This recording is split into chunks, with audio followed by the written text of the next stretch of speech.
Hello friend, এমসিসিতে আপনাদের সবাইকে স্বাগত। আমি প্রসেনজিৎ জানা, তোমাদের ইতিহাসের শিক্ষক।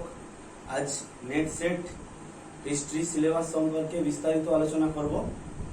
নেট সেট হিস্ট্রি সিলেবাসে 10টি ইউনিট রয়েছে।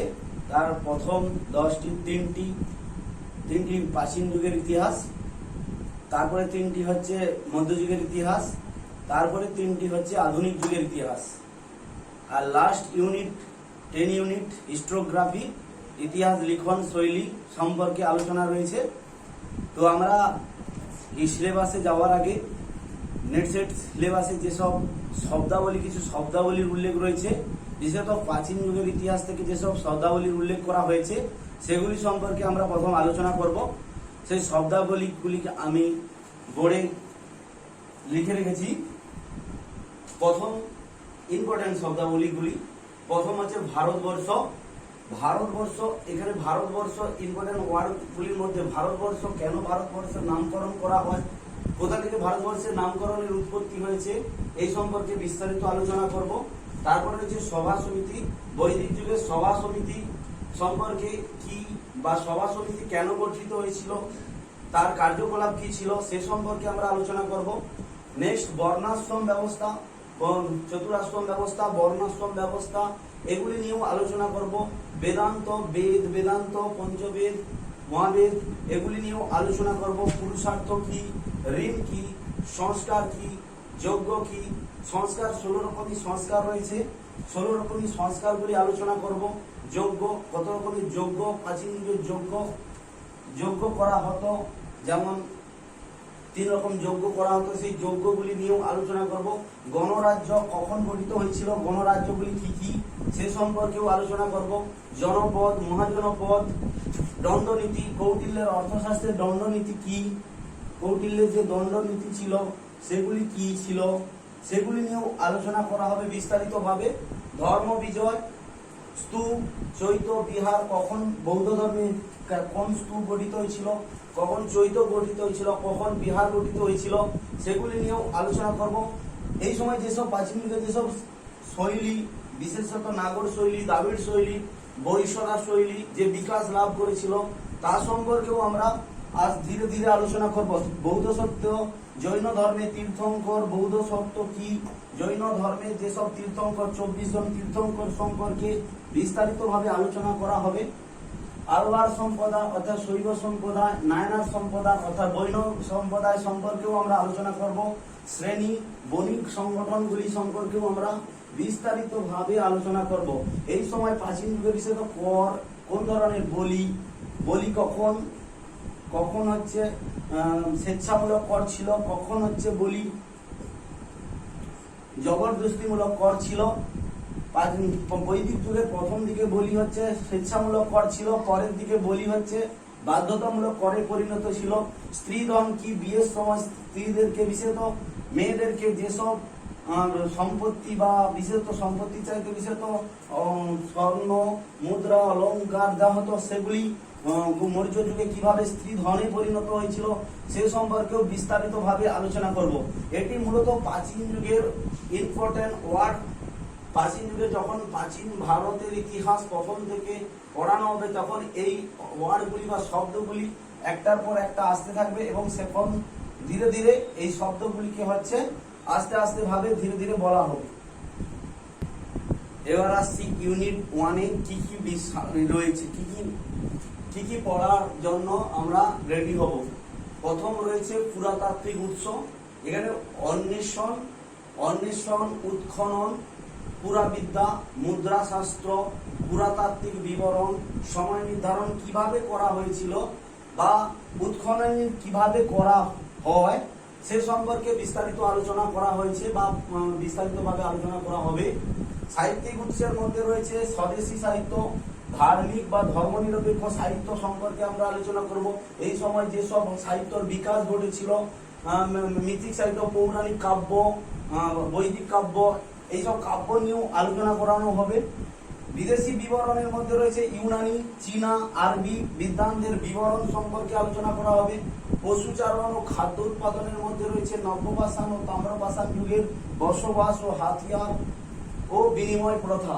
এগুলি সবই হচ্ছে একটা একটা করে ভালোভাবে হচ্ছে বিবরণ, তার কোথায় কি কোশ্চেন পড়ে সেগুলো আস্তে আস্তে ধীরে ধীরে ভাবে বলা হবে। আরো ইউনিট 1-এ রয়েছে, ইউনিট 1-এর আর যেসব অংশ রয়েছে বা ভাগগুলি রয়েছে, সিন্ধু সভ্যতা, সিন্ধু সভ্যতার উদ্ভব কিভাবে হয়েছিল, বিস্তার কিভাবে হয়েছিল, গুরুত্বপূর্ণ স্থলগুলি কি ছিল, তাদের পোশাক পরিষদ কি ছিল, শিল্প কি ছিল, তাদের বৈশিষ্ট্যতা কি ছিল, ধর্ম কি ছিল, সমাজ ছিল কি, রাজ্য শাসন দ্বারা কিভাবে পরিচালনা করত, সিন্ধু সভ্যতার ধ্বংস কিভাবে হয়েছিল, তাদের আভ্যন্তরীণ ও বৈদেশিক বাণিজ্যটা কেমন হতো, সে সম্পর্কে সিন্ধু সভ্যতা সম্পর্কে ভালোভাবে জানতে হবে। বৈদিক যুগে আর্য সমস্যা বা আর্য সমস্যা বলতে কি বোঝো, আর্য সমস্যার কারণ কি ছিল, রাজনৈতিক তথা সামাজিক সংস্থা সম্পর্কে, বৈদিক যুগে রাজনৈতিক যেমন সংস্থা যেমন কি ছিল, সভা সমিতি, এগুলি সম্পর্কে জানতে হবে। রাজ্য পরিচালন নীতি কে ছিল, বর্ণ সামাজিক স্তর বিন্যাসের উদ্ভব, এই সময় যে চতুরার্য বর্ণ ব্যবস্থার যে উদ্ভব হয়েছিল, বর্ণ সামাজিক স্তর বিন্যাসের যে উদ্ভব ঘটেছিল সেটা কেমন ভাবে হয়েছিল, এদের ধার্মিক ও দার্শনিক বিচার কেমন ছিল, লৌহ শিল্পের বিকাশ কেমন ছিল, দক্ষিণ ভারতের এই সময় যে দক্ষিণ ভারতের লৌহ যুগের সূচনা হয়েছিল তা কেমন ছিল, তা সম্পর্কেও বিস্তারিতভাবে জানতে হবে। ইউনিট 1-এর আর যে দুটি পার্ট রয়েছে সেগুলি হলো রাজ্য শাসন ব্যবস্থার বিস্তার, এই ষোড়শ মহাজনপদ কখন উদ্ভব হয়েছিল, তাদের রাজতান্ত্রিক কার্যকলাপ কি, গণতান্ত্রিক রাজ্য কিভাবে বিকাশ ঘটেছিল, তাদের আর্থিক সামাজিক বিকাশ কিভাবে ঘটেছিল, খ্রিস্টপূর্ব 6ষ্ঠ শতাব্দীতে দ্বিতীয় শহরীকরণের কিভাবে উদ্ভব ঘটেছিল, সিন্ধু সভ্যতার যুগে যে প্রথম শহরীকরণ উদ্ভব ঘটেছিল এই সময় খ্রিস্টপূর্ব 6ষ্ঠ শতাব্দীতে দ্বিতীয় শহরীকরণের উদ্ভব কিভাবে ঘটেছিল তার বিস্তারপূর্বক আলোচনা এখানে করানো হবে। ধর্মের বিকাশে জৈন ধর্ম, বৌদ্ধ ধর্ম, আজীবক ধর্ম, শৈব ধর্ম বা আলবার সম্প্রদায়, বৈষ্ণব ধর্ম বা নায়নার সম্প্রদায় যে এই সময় যে বিস্তার ঘটিয়েছিল তাদের কার্যকলাপ কি ছিল বা প্রাচীন ভারতের ইতিহাসে তাদের অবদান কি ছিল তার সম্পর্কে আমরা বিস্তারিতভাবে আলোচনা করব। এরপর আসি ইউনিট 2-তে। ইউনিট 2 খুবই ইম্পর্টেন্ট একটি পার্ট, এখানে সবচাইতে বেশি কোশ্চেন এখান থেকেই পড়ে। এখানে রয়েছে সর্বপ্রথম পার্ট ইউনিট 2-এর প্রথম অংশ রাজ্য থেকে সমাজ পর্যন্ত, তাতে রয়েছে মগধের উত্থান, সিকান্দার কর্তৃক ইউনানি আক্রমণ ও তার প্রভাব, মৌর্য বংশের প্রসার কিভাবে হয়েছিল, মৌর্যদের অর্থ ব্যবস্থা, রাজনৈতিক ব্যবস্থা, সামাজিক ব্যবস্থা, এগুলি সবই হচ্ছে সম্পর্কে, অশোকের ধর্ম এবং তার প্রকৃতি কি ছিল, মৌর্য সাম্রাজ্যের পতনের কারণ কি ছিল, মৌর্য কলা কেমন ছিল, এগুলি প্রথম ইউনিটের দ্বিতীয় ইউনিটের একটা অংশ। এখান থেকে সব থেকে বেশি কোশ্চেন পড়ে।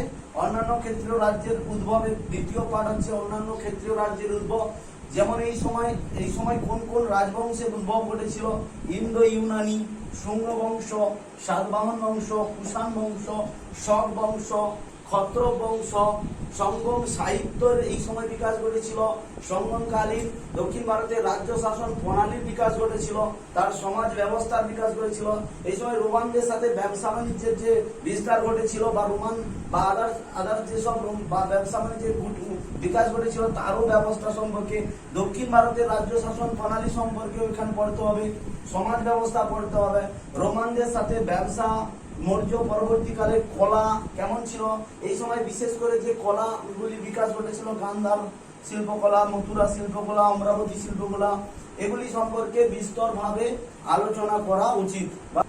ইউনিট 2-র বাকি যে দুটি অংশ রয়েছে সে দুটি হলো গুপ্ত বাকাটক যুগ। গুপ্ত বাকাটক যুগে বিশেষত তার রাজ্য শাসন ব্যবস্থা ও তার সমাজ ব্যবস্থা, কৃষি, অর্থ ব্যবস্থা, ভূ অনুদান ব্যবস্থা, ভূ রাজস্ব ব্যবস্থা, গুপ্তকালীন প্রশাসন, মুদ্রা, মন্দির, স্থাপত্যকলা, পৌরাণিক এই সময় পৌরাণিক হিন্দু ধর্মের যে উদ্ভব তার সম্পর্কে আলোচনা করতে হবে।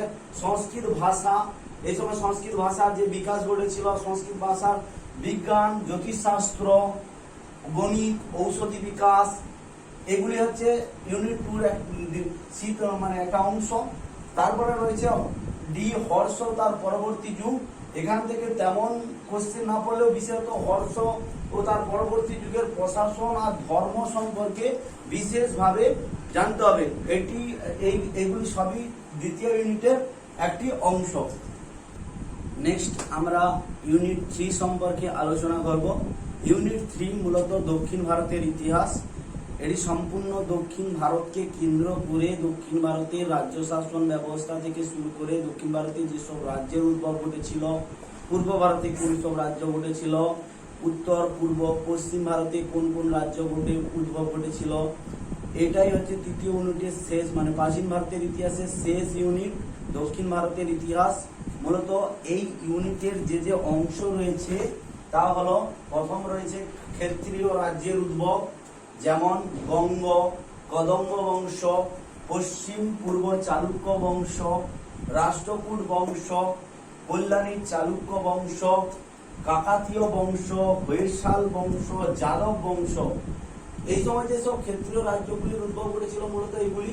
তাছাড়া দক্ষিণ ভারতের যেসব রাজ্যগুলির উদ্ভব ঘটেছিল পল্লব, চের, চোল, পাণ্ডু বংশ। পূর্ব ভারতের সাম্রাজ্য যেসব বিকাশ ঘটেছিল সেগুলি হচ্ছে বাংলার পাল, সেন, কামরূপ, বর্মন বংশ। পশ্চিম ভারতে সাম্রাজ্যের যার যেসব বিকাশ ঘটেছিল সেগুলো হচ্ছে বল্লবীর মৈত্রিক বংশ, গুজরাটের চালুক্য বংশ।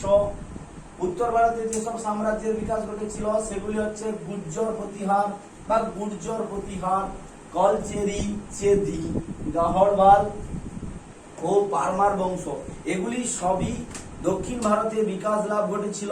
এছাড়াও যে দক্ষিণ ভারতে আরো যেসব বিকাশ লাভ ঘটেছিল সেগুলি উল্লেখিত রয়েছে।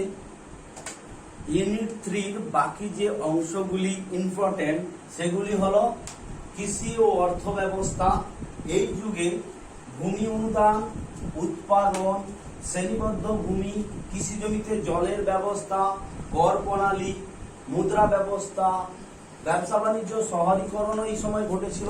এই সময় ব্যবসা বাণিজ্য শহরীকরণ ঘটেছিল, যেমন ব্যবসা বাণিজ্যের স্বরূপ কেমন ছিল, শহরের বস্তির প্রকৃতি কেমন ছিল, তাদের পতন কিভাবে হয়েছিল, দক্ষিণ পূর্ব এশিয়ার ব্যবসা ঔপনিবেশিকরণ সম্পর্কেও এই সময় আলোচনা করা। এর আরেকটি ইউনিট ব্রাহ্মণ্য ধর্মের বিকাশ। এই সময় যেসব ধর্মের বিকাশ ঘটেছিল, বিশেষত বৈষ্ণব ধর্ম, শৈব ধর্ম।